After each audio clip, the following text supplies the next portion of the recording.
Voilà, donc Rothenberg 2016, donc terroir calcaire, hein, calcaire du Jurassique, des sols très rouges, ferrugineux.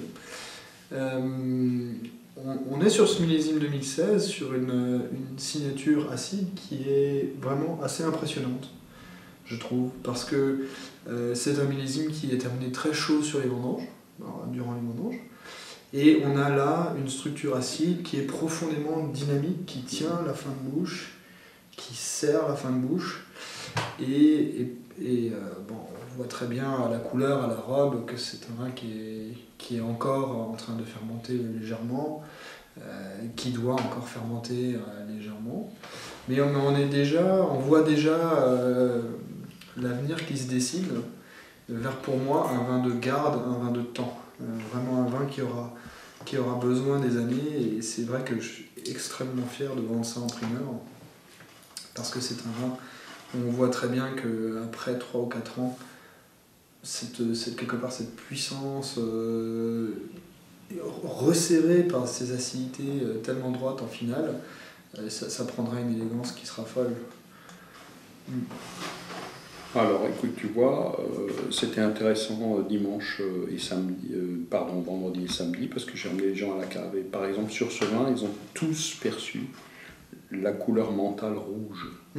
Ils étaient tous capables de dire que pour eux, ce lieu-là était marqué par le rouge. Un rouge lumineux, chaud, assez torride, brillant, qui renvoie la lumière. Et donc ils ont bien vu la dimension du calcaire jurassique du Rothenberg, ces sols rouges. La salivation est très horizontale, la goutte se dissout complètement dans la largeur de bouche. Et ça dessine un sourire parce que ça va dans le zeste, il y a énormément de finesse, donc c'est du calcaire. Ça, ils ont tous trouvé. Et c'est touchant de voir des gens à la cave goûter un vin dans le noir avec des petites bougies et être capable de décrire le lieu, quoi. Alors que la plupart n'ont même jamais été.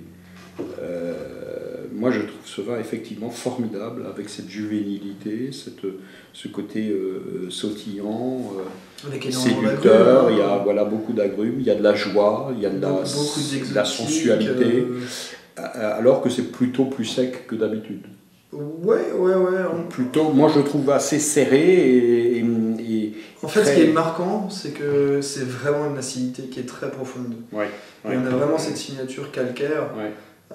Et le vin est là, il m'a fait une bouche très et donc pour moi serrée, tendue. Pour moi, c'est vraiment un vin qui va avoir besoin des années, parce que justement, on a cette structure acide qui est haute, on a cette densité, cette matière, cette puissance, mais avec du fruit, avec de l'exotisme. Alors c'est marrant parce que tu vois, là dans le verre noir, il est un peu plus sérieux et précis et grand vin, un peu constitué, qu'à la cave où finalement tu te dis ouais c'est un peu jeune encore. Non, c'est tellement lumineux et sautillant que peut-être tu ne vois pas forcément la constitution. Je trouve la constitution ici est plus lisible. C'est un vin vraiment bien foutu, quoi. Vraiment. On peut parfois reprocher au Rothenberg d'être un tout petit peu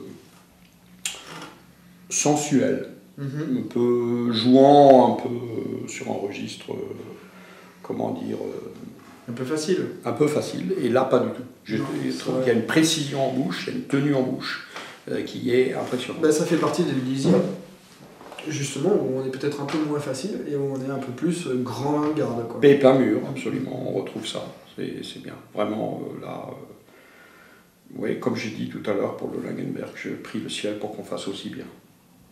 Vraiment.